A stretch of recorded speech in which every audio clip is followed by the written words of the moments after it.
H1B visa जो है ज़्यादातर पूरे पहले तो समझिए कि H1B वीज़ा जो है 71% इंडियंस को मिलता है।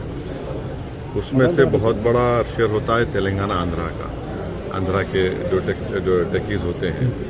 और इस बात का ख़ास ख्याल रखिए कि जो भारत को करीब 125 बिलियन डॉलर का रेमिटेंस होता है।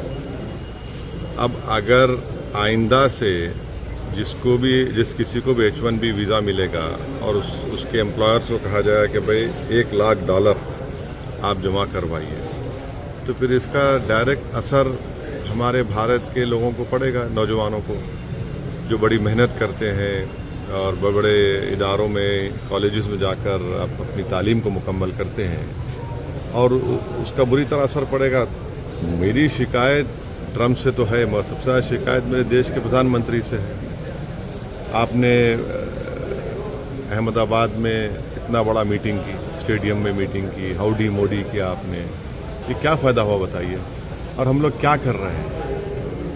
मैं कोई पॉलिटिकल पॉइंट स्कोर करना नहीं चाह रहा हूँ, मगर भारत सरकार को और ख़ासतौर से मोदी सरकार को सोचना चाहिए कि ये सब जो पाकिस्तान का मिलिट्री चीफ जाकर खाना खाता है ट्रम्प के साथ, फिर हमारे पड़ोस में हम देखते हैं कि पाकिस्तान और यूएस का ट्रेड एग्रीमेंट हो जाता है, ये सब इससे हो क्या रहा है? और फिर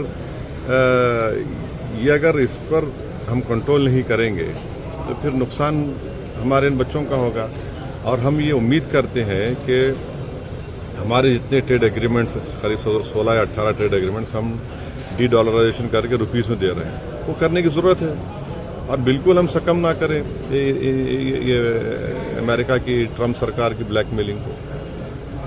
ये सब चीज़ें हो रही हैं। इसका H1B वीज़ा ठीक है, अब जो फरवरी के बाद होगा जो सब कह रहे हैं, मगर बहुत बड़ा असर पड़ेगा ना, बहुत बड़ा असर पड़ने जा रहा है भारत के तमाम नौजवान लड़के लड़कियों पर जो बड़ी मेहनत करके आगे बढ़ते हैं।